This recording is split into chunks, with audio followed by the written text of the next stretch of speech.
Audiolibro Narcomar, Los Narcogalleros, capítulo 27. Pues para mí es una gran sorpresa conocer a la hija del doctor que salvó a mi mejor gallo, dijo don García, el dueño del barrio al otro lado del río Tonchihue, la más importante playa de pescadores al sur de la provincia de Esmeraldas en Ecuador, una playa a la que no entraba la policía. Venga, señorita Anto. Mi gallera no es como la que había en Atacames cuando le conocí a sus padres. Esa era grande.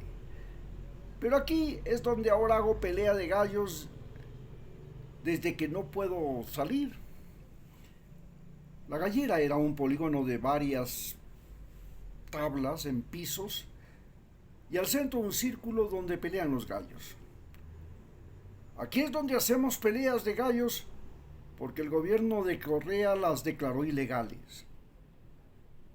Pero me estaba contando que su gallo alazán peleaba con un gallo negro de Japón o de las Filipinas. Ah, sí, de eso estábamos hablando.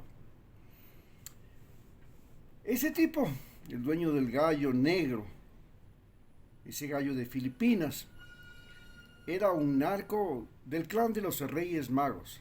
Tenía mucho dinero. Le gustaban las botas, el sombrero mexicano caro. Andaba vestido como esos mexicanos de las películas que viven al norte de México, no como los charros con ese sombrero grandote. Tenía un gran jeep 4x4 lleno de focos y de las puertas salía un tremendo sonido de unos equipos de música que sonaban a distancia. El montón de billetes que puso sobre las mesas en la gallera, en 2 mesas, eran fajos y fajos de billetes de 1000 sucres. Eso enloqueció a la gente. La gallera de Atacames estaba loca. Cuando pidió que le dupliquen la apuesta, todo el mundo se rebuscó en el bolsillo.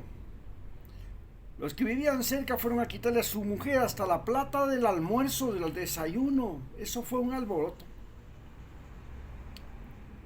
Su gallo negro, el gallo de ese narco, decía que había sido campeón en las Filipinas y en Japón. Mi gallo alazán era el campeón de Atacames.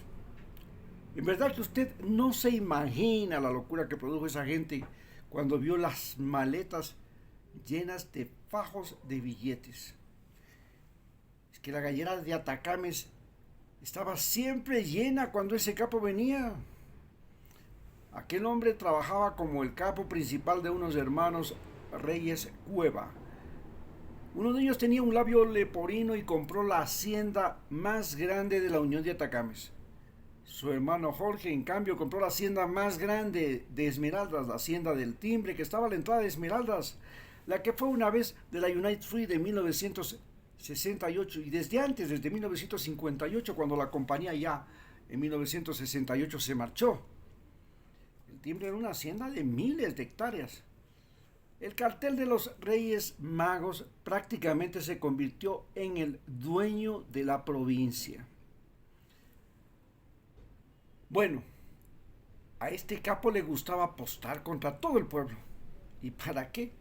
Para hacer gala de la cantidad de dinero que tenía y que traía. A eso también le servía para atraer a las muchachas, en especial le encantaban las adolescentes como mi hija. Cuando perdía, era como si a él no le hubiera pasado nada. El pueblo salía feliz, con un buen billete, y enseguida ya anunciaba su regreso a la semana siguiente. En verdad que era adorado por la gente. Estaban deslumbradas por su dinero. Y cuando ganaba también ganaba en grande. El pueblo quedaba prácticamente pobre. Lo que en realidad hacía en la gallera era lavar el dinero para que los gringos de la DEA, que ya le perseguían a Pablo Escobar en Colombia, no lo sigan. Es que los gringos seguían la ruta del dinero, de los dólares americanos. Es así como le cogieron a Pablo Escobar. Como yo le decía, todo el pueblo estaba loco.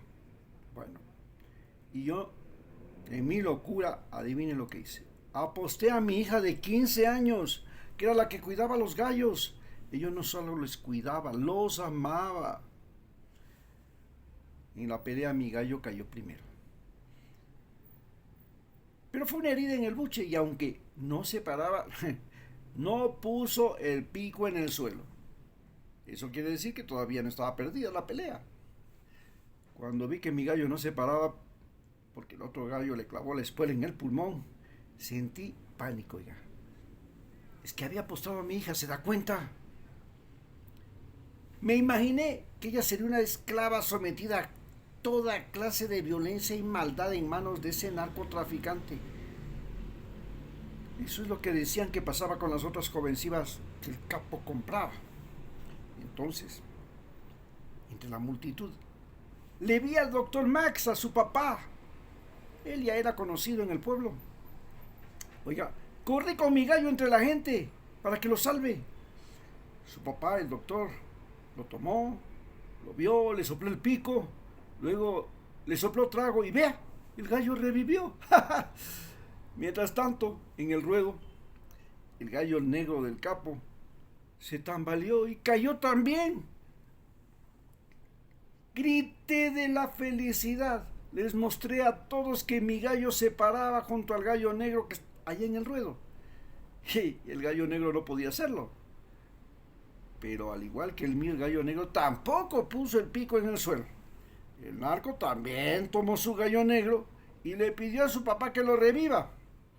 Su papá también le sopló el pico, le sopló alcohol y vea, el gallo negro también revivió.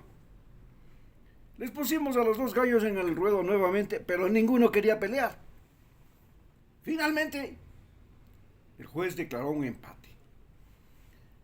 El narco cogió su gallo, sus maletas, su dinero y se despidió feliz. Pero vea, mientras el doctor atendía al gallo negro, que yo le pedí a mi hija que se escape, le di hasta para el taxi, que se vaya a esconder donde unos parientes en Esmeraldas. Es que tuve que decirle, cuando volví a verla a mi hijita, le confesé lo que había hecho. Tuve que decirle, el maldito capo se lo dijo, cuando yo corrí con mi gallo a la senda del doctor para salvarle. El bandido se le acercó y le dijo a mi hija al oído que yo la había apostado. Entonces, claro, le conté la verdad. Ella no quiso verme. Se fue llegando el gallo y hasta ahí no la volví a ver por años. Oiga, qué pena que me dio. Años de años sin verla. No me quiso volver a ver. Ay, pero gracias a Dios después, ya bastante tiempo, después de muchos años, cuando ya estaba embarazada, vino a verme aquí con su joven marido. Ahora él vive conmigo, con mi hija, con mi nieta. Su marido trabaja en la pesca. Bueno, pero ¿y qué pasó con el gallo alazán? ¿Y qué pasó con el gallo negro que se salvó? Preguntó Anto. Bueno, la verdad es que nos volvimos a ver en la siguiente gallera, al mes siguiente. Pero fue en el pueblo de Macará, el pueblo que está ahí en la vía Muisne seca. Pero esa es otra historia. Lo que pasó en esa gallera fue la razón por la que fui a parar en esa prisión de Guayaquil. Ahora se la cuento.